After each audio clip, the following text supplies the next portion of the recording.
Welcome back to another vid, guys. This one's going to be a bit of a tech vid, install vid, info vid, and I hope you get a bit out of it. And it's going to be about upright fridges. This video we are doing with Caravan RV Camping. I'll put their info down here. And if you watch till the end, we're actually going to give away one of these fridges. So your choice of either an 80 litre, a 115 litre, or a 130 litre NRX compressor fridge. The old model was the CRX fridge, right? This is the NRX. Now this is the 115, and it's actually a bigger fridge inside, and it's 2 kilos lighter than the old model. So that's one of the good things about it. What I'm gonna do is show you a bit of an install, how I reckon you should do it, what sort of battery you should run it off, what's best for them, the connections, those sort of things, in my opinion. And I'll also list off a few of the features of this new fridge, and then we'll have the details at the end of the vid on how to enter and win one.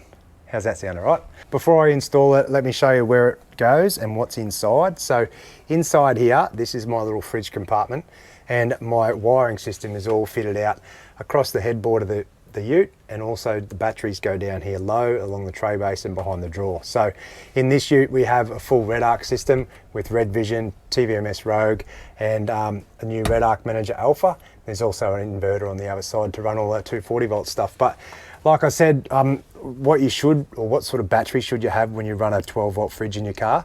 Now, capacity wise, I think from experience, you're going to want at least 100 amp hour battery, whether it be AGM or lithium, budget dependent. Lithium obviously being better because you can use more of the charge. You can use the full 100% charge of that battery. You can run it all the way flat with your fridge, and it will recharge super fast via solar or a DC to DC charger in your car. Whereas an AGM battery or lead acid will take longer and not be as efficient running your fridge. So that's my 2 cents on that. And also, when you want to plug your fridge in, you want a positive connection. So there's 2 ways to do it, in my opinion, is have either a 50 amp Anderson plug, this one here, and you put the other end on your fridge, or you have a fridge socket like this, which I'll show you on my fridge, this one here. These NRX fridges come with twin core wire off the back of the compressor section, and you can put your own plug on the back of that. So in the past I've had Anderson plugs. In this one, the Norwell guys put these fridge sockets on, which are pretty handy. As long as they're like a positive connection and they're not going to rattle out. So if you use a 12 volt Siggy one, sometimes they can rattle out on rough roads or lose connection, and then your fridge is going to turn off and your stuff inside is going to be, well, hot beer, not frozen meat. It's not a good thing.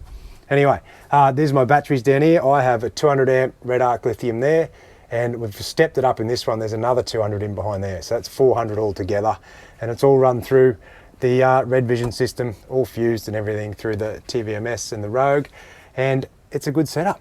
Tells you what's coming in and out, how much your fridge is using, how much state of charge your battery's got. So that's a really good thing to have when you're running a lot of 12 volt loads in a Canopy setup, is to have a monitor that you know what's going on, and you can monitor your state of charge, your battery, and your usage. So there you go. All right, let's put this fridge in, eh? Hey, before I throw it in, I'll show you this door here. It is reversible. So when they come out of the box, it actually opens this way, but for my Canopy, I want it to open this way. So all you do is take a few Tech screws out of here and change a few brackets over, and you can swap the door over. The finish on the front is super nice on this one. It's sort of like a satin titanium finish, and you can slide this lock from one side to the other. So if you want to open it this way, you lock it, or you slide the lock that way and you open it.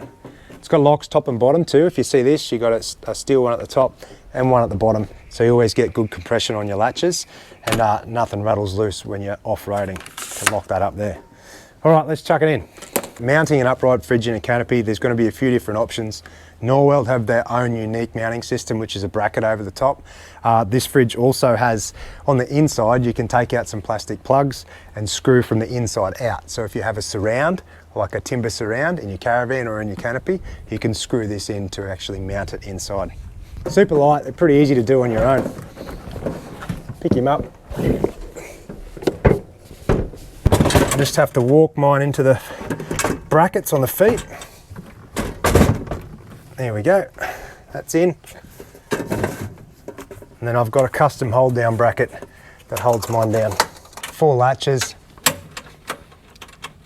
You lock them over with a bit of tension, and that's your fridge installed. Swing this over the top, grab my little socket here, and you'll see how it works, and it's a positive connection. Poke him in there, line him up, push, and then you screw the thread on like so. Now that can't come out. Right, I'll show you a few more features of this fridge. So let's open her up. Now the design inside's been changed a bit from the SYRATT to enable a lot more space. There's a bigger drawer at the bottom with some, like, they call them bottle savers, but so you can put like different size bottles in there and they don't rattle around because of that. And you can also fit cans along here and cans along here. You can move those shelves up and down. You've got two big sort of veggie or crisper drawers in the bottom. And I'll show you soon, they actually house 12 tins really well. Heaps of room for food and stuff, and then you've got a freezer section at the top, which is a drop down. And you can fit like icy poles for the kids, a bit of meat, all that sort of stuff. Now, one of the new things about this fridge is that this can actually come out. You can remove the freezer section and this whole thing can be a whole fridge, or you can take that out and the whole thing can be a whole freezer. So that brings me to the next part. Swing in here and I'll show you the different modes. Let's turn it on. In here, just press the power button to turn him on, and then come down here, you've got your level for your temperature. This is cold, this is heaps colder. When this light comes on, that means your compressor's running. Let's run through the modes in here. You've got, at the top, you've got eco mode, which just means it's going to use less power, but the cooling will be decreased. The one down here is you've got is silent mode, which decreases the noise of the compressor. So if you're sleeping next to it, you can make it a lot quieter. Next one is performance mode, which is you're in like up north and it's super hot, above sort of 30, 35 all the time. You'll probably run it in performance mode. And then the bottom one is the full freeze mode. So you switch to that, it goes full hardcore, the compressor runs flat out, you remove this section and the whole thing will be a big freezer. There you go. Pretty cool, eh? I'll go into a bit more detail about why I reckon you need a 100 amp battery. So a fridge like this, depending on the conditions, is going to pull anywhere between sort of 3 and 6 amps, depending on how hot the ambient temperature is. Now, if it runs for, say, 10 hours a day, there's going to be 30 to 60 amps gone out of your 100 amp battery. If you don't have enough battery power there, you're going to come to night time, and then yeah, you won't be able to use your lights, you won't be able to use your other features, your fans and all that sort of stuff. So 100 amp minimum to run the fridge. And if you're moving a lot and doing that sort of touring, if you do a lot of base camp touring and set up and sort of don't drive for a while, and make sure you've got a good amount of solar on your roof, one, to get it back in, or two, have a bigger battery setup, like a 200 amp hour capacity sort of setup will do you fine. And then, yeah, by the time you get a bit of solar, a bit of driving around, you should always keep that battery topped up, which is why I reckon lithium's the go, because it just does it like that. I had this full of gear the other day, I'll cut to that now, and you can see how much stuff it holds, eh? All right, let's give you a look at this thing while it's full of food and beer. So it's an NX 115, it's actually a 113 litre fridge, and it is chockers full of gear. You fit so much more in over the last 110 model, just with the way it's been redesigned.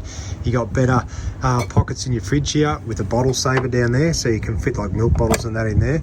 But look at that, you can fit 7 beers, 6 tins across the whole door shelf. Another hot tip for you, if you haven't noticed, I like my beer.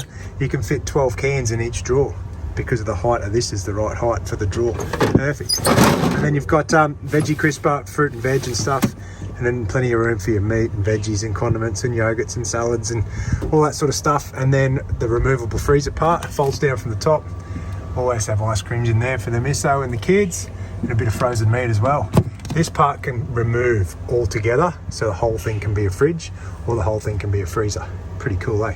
And now for the question that everybody wants to know, because like your upright fridge in your ute, it's pretty much a beer fridge, yeah? So how many beers does it hold? Let's have a look.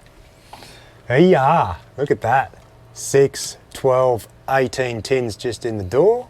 And then we've got 12 in each drawer. So there's a heavy drawer, a midi drawer, a flavour door, a couple of, you know, when you just want a glass bottle, have a nice stubby. There's 2, 4, 5, 6, there's 12 stubbies in there, and one for the misso. That's all she needs, isn't it? There you go. You've still got heaps of room for food. Up the top, 2 shelves and an empty freezer. I like it. That's a good weekend away right there. Giddy up. So competition time, how do you enter? Now this one, there'll be a link down here. It'll also be in the video description. This will take you to a landing page where you chuck in your email and your details. In a week's time, 4th of March, we will draw a winner and it'll be announced via social media, and I'll put it on the YouTube community page as well. You get your choice of an 80, a 115 or a 130 NRX Dometic fridge. So there you go. happy days. Thanks guys. I'll drop in here too. If you want to go and get anything from Caravan RV Camping, we have our own unique codes. They will be down below. Now that'll save you just a little bit of extra freight, mate. Bit of Chem Lagrange for your next holiday. So thanks guys. Any questions, comments, feedback, drop them down below. Good luck and yeah, happy camping.